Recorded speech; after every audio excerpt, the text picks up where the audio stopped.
Rajkot rural ડિસ્ટ્રિક્ટમાં સામાન્ય લોકો પોતાના જીવન શાંતિપૂર્ણ રીતે અને ભયમુક્ત વાતાવરણમાં જીવી શકે એના માટે રાજકોટ રૂરલ ડિસ્ટ્રિક્ટ પોલીસનું ભરસક પ્રયત્ન રહેશે.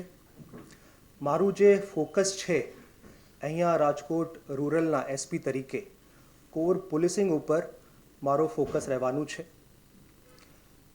કાયદો અને વ્યવસ્થાની સ્થિતિ જળવાઈ રહે, કોઈ પણ પ્રકારના દંગા ફસાદ, કમ્યુનલ રાઇટિંગ, કાસ્ટ વાયલન્સ એ નહીં થાય એના ઉપર અમારું સંપૂર્ણ ફોકસ રહેશે.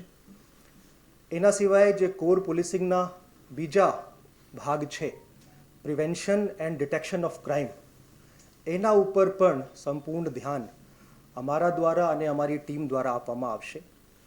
પહેલાં તો પ્રયત્ન આ રહેશે કે ગુનાઓ બને નહીં, પણ જો કોઈ ગુના બની જાય તો આમાં તાત્કાલિક એફઆઈઆર દાખલ કરીને આરોપીની ધરપકડ કરીને આગળ સુધી કન્વિક્શન સુધીની કામગીરી કરવામાં આવશે. મહિલાઓની સુરક્ષા ઉપર પણ અમારું સંપૂર્ણ ફોકસ રહેશે. કોઈ પણ વખતે મહિલાઓ શાંતિપૂર્ણ રીતે સુરક્ષા મહેસૂસ કરીને કોઈ પણ જગ્યા જઈ શકે એવા માહોલ ડિસ્ટ્રિક્ટમાં ક્રિએટ કરવામાં આવશે. સાયબર ક્રાઇમ એક અમારા બીજું ફોકસ એરિયા છે. આમાં આપ લોકોને ખબર છે કે સાયબર ક્રાઇમના જે ગુનાઓ છે દિન પ્રતિદિન વધતો જાય છે. એના માટે અમારું જે પ્રયાસ છે એ લોકો સુધી પહોંચવાનું, અવેરનેસ કાર્યક્રમ યોજવાના, લોકોમાં જાગૃતિ કેવી રીતે આમાં ફેલે એના સંબંધમાં અમારા દ્વારા નિરંતર પ્રયાસો કરવામાં આવશે.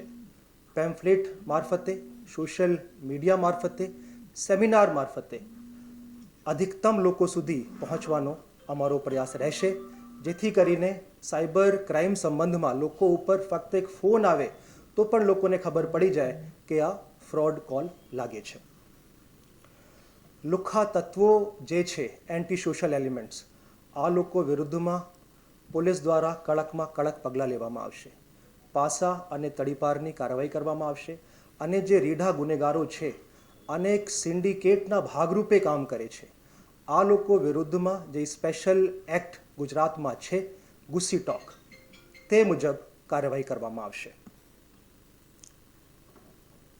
એસપી તરીકે પોલીસ વેલફેર એક મારું ઇમ્પોર્ટન્ટ ફોકસ્ડ એરિયા રહેશે.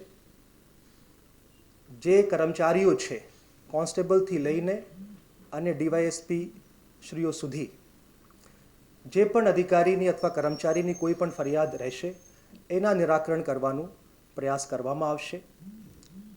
અને રાજકોટ જિલ્લા પોલીસ એક ટીમ ભાવના સાથે અમારા આખા ડિસ્ટ્રિક્ટમાં રાજકોટ રૂરલમાં ટીમ ભાવના સાથે રાજકોટ રૂરલ પોલીસ કામ કરશે.